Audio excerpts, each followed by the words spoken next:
আজকের কেকটাও কিন্তু আমি বার্থডে ওকেশনের জন্যই বানিয়েছি আর খুব ইজি মেথডে আমি তোমাদেরকে দেখিয়ে দিচ্ছি আমি আজকের কেকের ভিডিওটা কিভাবে বানিয়েছি।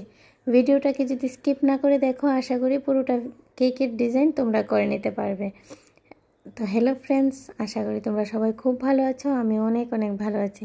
তোমাদের সবাইকে জানাই গুড মর্নিং। নতুন আরেকটা দিনে নতুন আরেকটা কেকের ভিডিও নিয়ে চলে এলাম আমি পিঙ্কি কেক অ্যান্ড কিচেন থেকে। তো এখন দেখো আমি একদম শুরু থেকেই শুরু করেছি। কেকটার স্পঞ্জটাকে আমি আগে বেক করে নিয়েছি, তারপর কিন্তু তিনটা লেয়ারে আমি ভাগ করে নিলাম। তিনটা লেয়ারে ভাগ করার পর আমি মিডলের লেয়ারটা নিচে দিয়ে দিলাম, একদম নিচের লেয়ারে দিয়ে দিলাম, দিয়ে কিন্তু ভালো করে সুগার সিরাপ দিয়ে সোক করে নিয়েছি। তারপরে আমি একদম উপরের লেয়ারটা সেকেন্ড স্টেপে দিলাম। দেওয়ার পর আমি কিন্তু সাইডে আগে ভালো করে ক্রিমটাকে লাগিয়ে সেট করে নিয়েছি, তা না হলে যখন সুগার সিরাপ দিয়ে সোক করা হবে স্পঞ্জটা কিন্তু একটু নেমে যাবে আর অসুবিধা হবে, ভালো রকমভাবে ফিনিশিংটা আসবে না।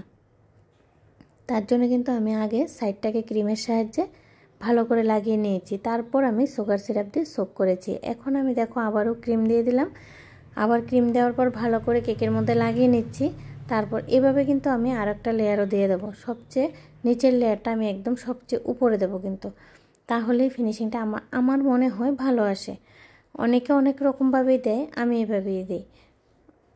তো এখন দেখো আমি সবচেয়ে নিচের লেয়ারটা সবচেয়ে উপরে দিয়ে দিলাম। দেওয়ার পর আমি এই লেয়ারটাকেও ভালো করে সুগার সিরাপ দিয়ে কিন্তু সোক করে নেব। সোক করা হয়ে গেলে কিন্তু আমি আবারও ক্রিমের সাহায্যে পুরোটা কেককে ভালো করে ক্রাম কোট করে নেব। তা না হলে কিন্তু যখনই আমরা কেকটাকে ফিনিশিং দিতে যাব তখন কিন্তু কেকের গুঁড়োগুলো ক্রিমের সাথে চলে আসবে আর দেখতে কিন্তু একদমই ভালো লাগবে না, আর ফিনিশিংটা দিতে অনেকটাই সমস্যা হয়। তার জন্য ক্রিমের সাহায্যে ভালো করে ক্রাম কোট করে নিতে হবে। ক্রাম কোটিং কমপ্লিট হয়ে গেলে কিন্তু ফ্রিজে রেখে দিই। আমি রেস্টিংয়ের জন্য কিছুক্ষণ রাখি, কারণ আমরা সবাই জানি, অনেকে আছো জানো অনেকে আছো জানো না, তাদের জন্য বলছি যে যখন আমরা সুগার সিরাপ দিয়ে কেকটাকে সোক করি তখন কিন্তু কেকটা অনেকটা নরম হয়ে যায়। সাথে সাথে যদি ফিনিশিং দেওয়া হয় তাহলে কিন্তু ফিনিশিংটা ভালো আসে না। যখন ইমার্জেন্সি থাকে তখন দিতে হয়, কিছু করার নেই। যখন হাতে একদমই সময় থাকে না তখন আমাদের দিয়ে দিতে হয়, আর যখন হাতে সময় থাকে তখন অবশ্যই কিন্তু কেকটাকে ফ্রিজে রেস্টিংয়ের জন্য রেখে দিতে হবে, তাহলে ভালো করে সেট হয়ে যাবে আর কেকটা একটু টাইট হয়ে যাবে। তখন যদি ফিনিশিংটা দেওয়া হয় তখন খুব সুন্দর, খুব ভালো ফিনিশিং কিন্তু আসে আমার মনে হয়। আমার যেটা আমি বানাতে যেটা মানে বুঝতে পেরেছি এটাই কিন্তু তোমাদের সাথে বলছি। তা আশা করি অনেকেই এই ব্যাপারটা জানো যে রেস্টিংয়ের জন্য রাখলে ফিনিশিংটা অনেকটাই ভালো আসে, আর যারা জানো না তারা ট্রাই করে দেখতে পারো, আশা করি তোমাদের থেকে অনেকটাই ভালো লাগবে। তো এখন দেখো আমি কেকের মধ্যে ক্রিমটাকে ভালো করে লাগিয়ে নিয়েছি, পাইপিং ব্যাগ দিয়ে লাগিয়েছি, এখন ফিনিশিংটা দিয়ে দিচ্ছি।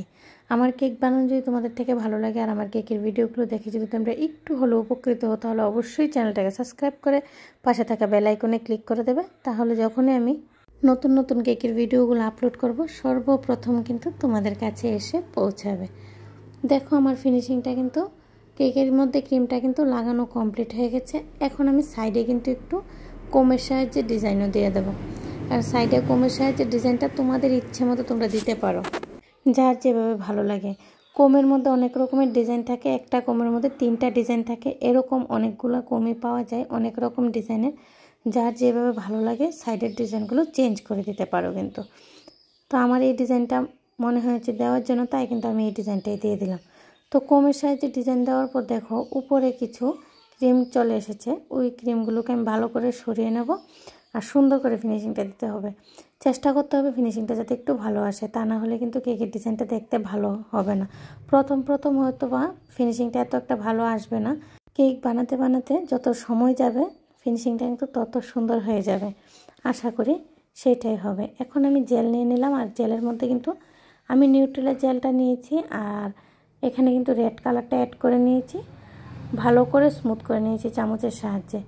ভালো করে যদি স্মুথ না করো তাহলে কিন্তু ফিনিশিংটা ভালো আসবে না, মানে গুটলি থেকে যাবে জেলটার মধ্যে, আর দেখতে কিন্তু ভালো লাগবে না। যার যেটা ভালো লাগে সেই কোম্পানির জেলটাই নিয়ে নেবে, নিয়ে কিন্তু সুন্দর করে এভাবে আগে স্মুথ করে নেবে। আর জেলের সাথে আমি ওয়াটার অ্যাড করি না, অনেকে আছে ওয়াটার অ্যাড আমার জেলটার সাথে দরকার পড়ে না।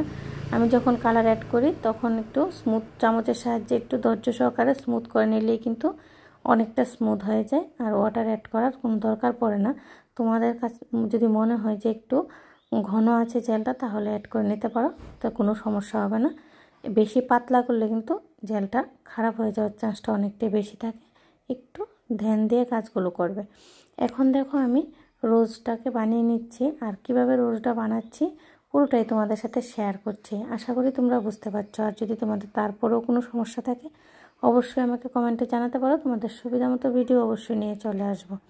আর রোজটাকে কিন্তু আমি হোয়াইট কালারের ক্রিম দিয়ে বানাচ্ছি, আর মিডলের জায়গাটাকে আমি একটু ইয়েলো কালার করে দেবো।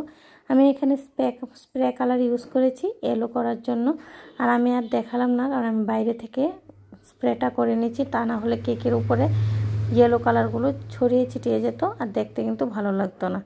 তার আমি রোজগুলোকে কিন্তু একটু বড় সাইজের বানিয়েছি, যাতে 3টা রোজ ইউজ করলে পুরোটা কেকের মধ্যে কভার হয়ে যায়, তার জন্য কিন্তু। আর জেলটা আমি দেখো হাফ কেকের মধ্যে দিয়েছি, আর হাফ কেকটা কিন্তু আমি হোয়াইটে রেখে দিয়েছি, আর মিডলে ফ্লাওয়ারগুলো বসিয়ে দিয়েছি।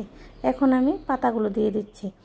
যে যে জায়গাটা ফাঁকা মনে হচ্ছে সেসব জায়গাতে কিন্তু আমি সুন্দর করে পাতা দিয়ে দিচ্ছি। আর এখানে পাতা বানানোর জন্য আমি কোনো রকমের নোজাল ইউজ করিনি, আমি পাইপিং ব্যাগটাকে কাট করে পাতা বানিয়ে নিয়েছি। তোমরা যদি দেখতে চাও অবশ্যই আমাকে কমেন্টে জানাবে, আমি অবশ্যই সেই ভিডিওটাও তোমাদের সাথে শেয়ার করব।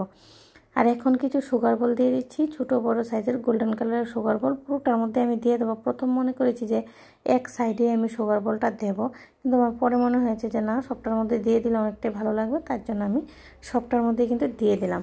আর অপর সাইডে আমি হ্যাপি বার্থডেটা হাতেই লিখে দেবো। তো আমার কেকের ডিজাইনটা কিন্তু একদম রেডি হয়ে গেছে। অবশ্যই কমেন্টে জানাবে আজকের কেকের ডিজাইনটা তোমাদের কাছে কেমন লাগলো। তো নেক্সট টাইম নতুন আরেকটা কেকের ভিডিও নিয়ে তোমাদের সবার সাথে আবার দেখা হবে। সবাই খুব ভালো থেকো, সুস্থ থেকো, আর অনেক অনেক আনন্দে থেকো। আর আমার ভিডিওটা ধৈর্য সহকারে দেখার জন্য তোমাদের জানাই ধন্যবাদ। রাধে রাধে ফ্রেন্ডস।